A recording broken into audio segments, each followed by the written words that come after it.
pessoal, tudo bem com vocês? Eu sou a Laura e sejam bem-vindos ao Pensar ao Ler.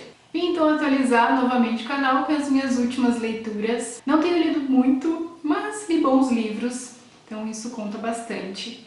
Um dos livros, que é o primeiro, eu não trouxe, eu me mudei novamente, então eu trouxe apenas os livros não lidos. Os livros lidos eu deixei para trazer num segundo momento, quando a estante já estivesse aqui, que é As Vinhas da Ira, do John Steinbeck. Eu tenho um carinho muito grande por esse escritor, um dos meus livros preferidos da vida é A Leste do Éden. E esse foi incrível também, a escrita do John é sensacional. Ele escreve exatamente do jeito que eu gosto, com muitas descrições. Por exemplo, um pedacinho de terra durante uma página inteira, e eu acho isso sensacional. Consigo me sentir muito próxima do livro quando os autores fazem essas descrições. E ele já começa muito impactante, falando sobre a terra, de pertencimento, né? De pertencer a um lugar, um pedacinho de terra. E esse livro é sobre isso, é sobre pequenos agricultores que precisam sair das suas casas, precisam sair da sua terra, porque grandes fazendeiros, grandes latifúndios estão se formando nos Estados Unidos. Tanto as máquinas no campo como o automóvel, tudo estava se modernizando, tudo estava sendo automatizado. As grandes máquinas então estavam substituindo os homens. Aqui, especificamente dessa família, a terra era deles, mas uma safra ruim, uma seca,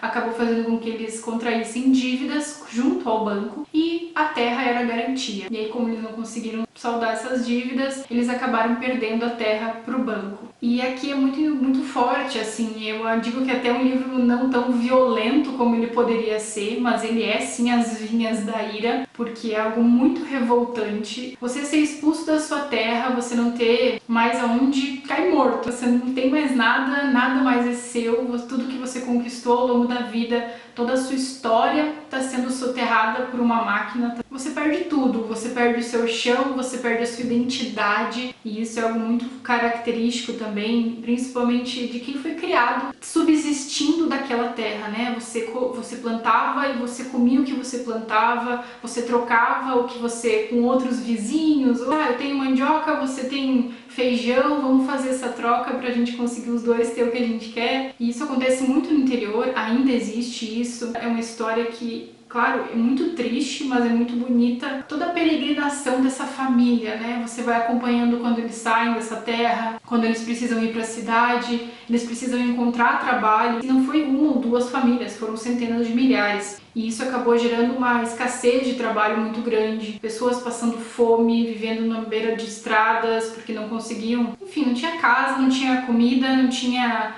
trabalho, não tinha nada para essas pessoas, não foi pensado nisso. Simplesmente elas foram desapropriadas das suas casas e deixadas a Deus dará. Enfim, é um livro muito incrível mesmo. Eu ainda amo mais A Leste do Éden, eu tenho um carinho muito especial por A Leste do Éden, então ele ainda é o meu livro preferido do John, mas esse também é muito incrível.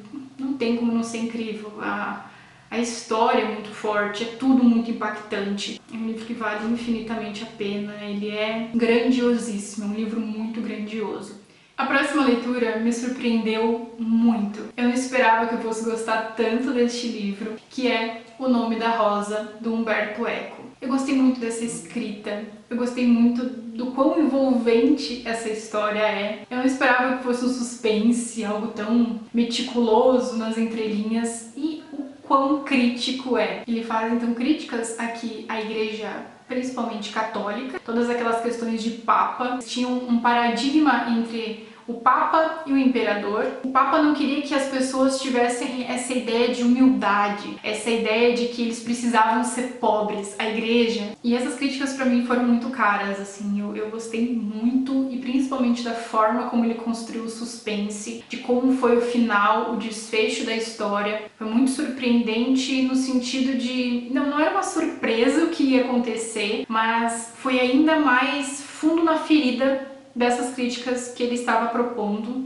E, enfim, eu gostei muito do livro, recomendo muito esse livro. O próximo livro que eu li, ele é de um autor para o meu projeto Lendo o Mundo, que é o Moisés Negro, do Alan Mabancou. E é o primeiro livro de um autor congolês que eu leio do Congo. Se passa num orfanato, uma escola orfanato. Algumas crianças aqui tinham pais e só estavam lá porque a família não tinha condições de cuidar, então eles precisavam tanto da parte de alimentação, de vestimenta, de moradia, como de educação também. E aqui a gente tem principalmente a questão socialista, se passa durante essa troca de ideologia e essa luta pela independência para que eles expulsassem os europeus dali. Tem aqui uma parte que ele diz o seguinte: os cubanos tinham desembarcado em Angola para ajudar seus irmãos comunistas do Movimento Popular da Libertação de Angola, liderado por Agostinho Neto, que estava em guerra contra a União Nacional pela Independência Total de Angola, de Jonas Savimbi, apoiado pelos Estados Unidos, pelo regime racista da África do Sul e até mesmo pelos nossos vizinhos do Zaire.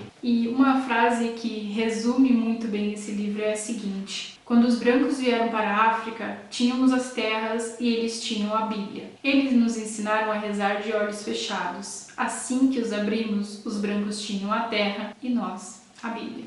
E ele vai então mostrar a vida desse garoto perdido nessas confusões ideológicas, tanto porque ele gostava muito de um padre que dava aula nesse orfanato e depois esse padre simplesmente desaparece. Ele traz esses meninos de rua que depois ele foge do orfanato. Não sei se isso é um spoiler, acho que não.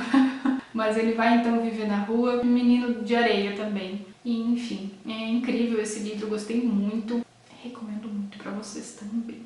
E por fim, mas não menos importante, um livro que eu peguei emprestado na biblioteca é Ciranda de Pedra, da Lígia Fagundes Telles. Eu só li da Lígia o Antes do Baile Verde. Eu amo muito aquele livro de contos. Gostei muito, muito desse livro. A ciranda aqui de pedra é algo bem característico. Esses conflitos familiares dessa menina que cresceu entre um divórcio dos pais, em que tem muito mais questões aqui. Questões mais profundas, não só de a mãe abandonou o pai e é por isso, só porque ela se apaixonou por outro homem. Mas no fundo não é só isso. O besouro aqui era muito mais profundo e mais complexo. Enfim, essa menina cresce se sentindo extremamente sozinha nesse mundo, tanto porque a mãe dela enlouquece. E é um livro muito profundo, é um livro muito sensível, que tem muitas camadas. Como ela parte dessa solidão, ela tenta ser alguma coisa no mundo, ela tenta entrar nessa ciranda, ela tenta participar dessa família. E achei genial, assim, o final eu também achei genial. Eu queria muito que tivesse sido dessa forma, e foi daquela forma, porque ela merecia o mundo, assim. Essa personagem merecia muito. Recomendo também. Não só excelentes leituras que eu realizei, vocês perceberam. Foram livros que mexeram muito comigo na sua totalidade. Cada um deles teve um ponto importante, me trouxe um sentimento importante. Isso é impagável. E eu tenho aqui também 2 livros que não sei se vão ser lidos na sua totalidade, mas que eu trouxe da biblioteca também. São Menino de Engenho, do José Lins do Rego. Quero ler esse hoje, é domingo, então aproveitar esse dia de domingo para realizar essa leitura. E o outro é Retorno a British Head, da Evelyn Waugh. Um livrito que também veio pela tag, espero gostar. E se eu lê-los, eu volto e conto pra vocês. Espero que vocês estejam tendo excelentes leituras por aí. Um beijo e até a próxima. Tchau!